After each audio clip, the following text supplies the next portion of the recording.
పవన్ కళ్యాణ్ ఆశయాలు సిద్ధాంతాలు స్ఫూర్తిగా తీసుకుని జనసేన పార్టీలోకి కాకినాడ రూరల్లో వందలాదిగా వైసీపీ కార్యకర్తలు జనసేన పార్టీలోనికి చేరుతున్నారని కూటమి అభ్యర్థి పంతం నానాజీ అన్నారు.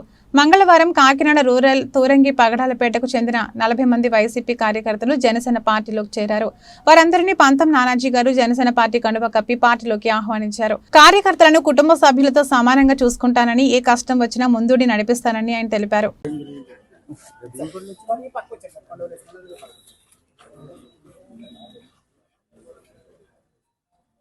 ఓకే, జై జనసేన,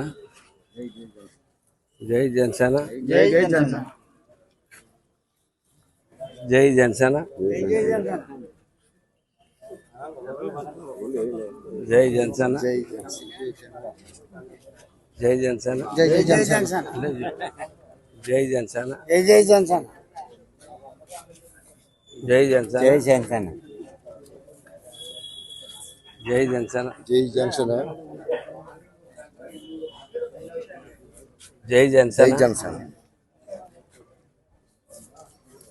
జై జై జనసేన,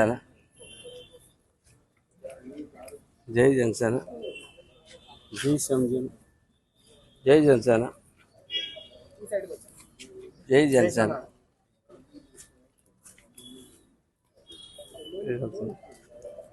జై జనసేన, జై జనసేన, జై జనసేన, జై జనసేన, జై శేష, జై జనసేన, జై జనసేన, జై జనసేన, జై జనసేన, జై జనసేన. అందరికీ నమస్కారం. ఇవాళ పగడాలపేట తురం గ్రామం సంబంధించి పల్లిపేట నుంచి చెక్కా సతీష్ గారి యొక్క ఆధ్వర్యంలో ఇవాళ చాలామంది జనసేన పార్టీ అధ్యక్షులు పవన్ కళ్యాణ్ గారి యొక్క విధి విధానాలు, అలాగే ఒక నిజాయితీతనం, ఒక త్యాగశీలితనం. ఎందుకంటే ఎవరన్నా చివరి నిమిషం దాకా కుర్చీ ఎక్కడానికి ప్రయత్నం చేస్తారు, అప్పుడు వదిలేస్తారు. కానీ ఇప్పుడు ఈయన ముందే